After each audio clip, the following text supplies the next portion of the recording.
Olá! Hoje a gente vai mergulhar numa ideia fascinante lá do século XVI. Um tipo de mapa, sabe? Um mapa criado para guiar nossa mente no meio da confusão e levar até a clareza. É como se fosse uma verdadeira bússola para o nosso pensamento. Já parou para pensar nisso? Naquela sensação de estar perdido num mar de informações. A pergunta de como a gente organiza todo esse caos para finalmente encontrar um pouco de clareza, olha, ela nos acompanha há muitos e muitos séculos. Pois bem, um filósofo português do século XVI, chamado Pedro da Fonseca, se dedicou de corpo e alma a essa questão. E ele não queria só respostas vagas, não. Ele criou um sistema, uma verdadeira arquitetura do pensamento para nos guiar. Vamos entender como é que isso funciona. Primeiro, Fonseca deu um nome para esse sistema dele, dialética. Mas calma, esquece aquela ideia de dialética ser só para ganhar um debate. Para ele, a coisa era muito mais profunda. Era a arte de usar o que a gente já sabe como se fosse uma chave para desvendar aquilo que ainda está escondido, o desconhecido. E para a gente entender bem o método do Fonseca, vamos usar uma metáfora que ele mesmo inspirou. Imagina só, a mente é uma exploradora e a realidade é uma floresta densa, sabe? Cheia de caminhos que a gente não conhece, talvez até com alguns perigos.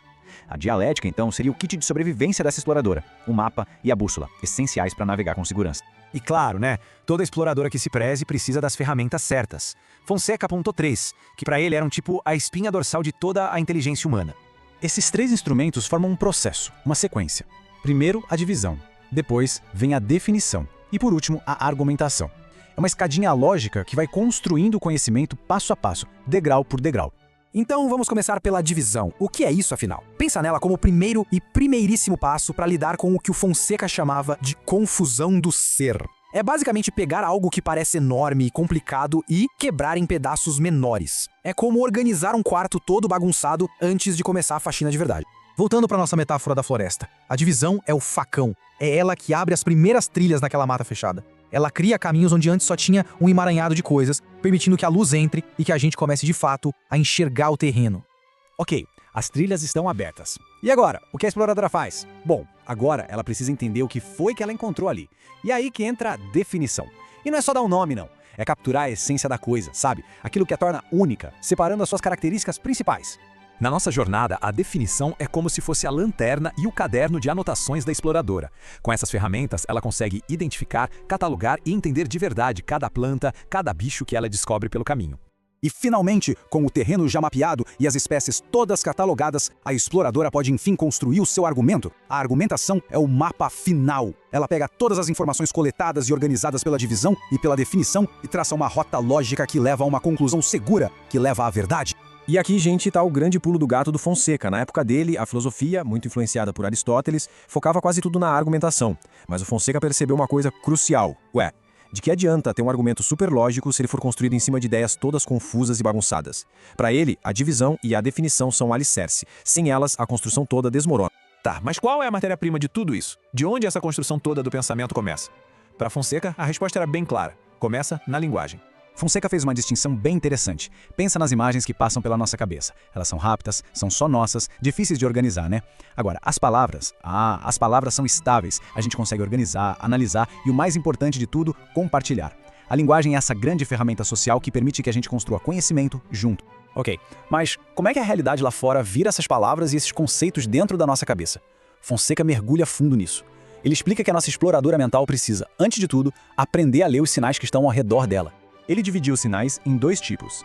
O primeiro é o signo formal, que é a ideia pura, o conceito na mente, tipo a imagem mental de uma árvore. O segundo é o signo instrumental, que é uma pista externa que aponta para uma ideia. Por exemplo, ver fumaça no horizonte, o signo instrumental, faz a gente pensar em fogo, o signo formal. E tem mais uma distinção. Ele separa os sinais em naturais e convencionais. Um sinal natural, como um gemido de dor, tem um significado universal em qualquer lugar do mundo. Já um sinal convencional, como a palavra dor, só funciona porque um grupo de pessoas concordou que ela significa aquilo. A maior parte da nossa linguagem, claro, é feita desses sinais convencionais. Isso nos leva à corrente completa de como a realidade se transforma em conhecimento que a gente pode comunicar. Funciona assim. Primeiro, existe a coisa real lá no mundo. Essa coisa gera um conceito na nossa mente, que é o signo formal. E, finalmente, a gente usa uma palavra, um signo convencional, para expressar e compartilhar esse conceito com outras pessoas. Então vamos juntar todas essas peças. Como é que tudo isso vira um mapa para a verdade? Porque no fim das contas, o objetivo do Fonseca não era só organizar os pensamentos por organizar. Era chegar a um entendimento real, genuíno do mundo. Essa citação resume perfeitamente a visão do Fonseca. O objetivo de todo esse esforço intelectual, de dividir, definir, argumentar, entender os sinais, é usar a linguagem com o máximo de precisão para tirar os véus da ignorância e revelar como as coisas realmente são.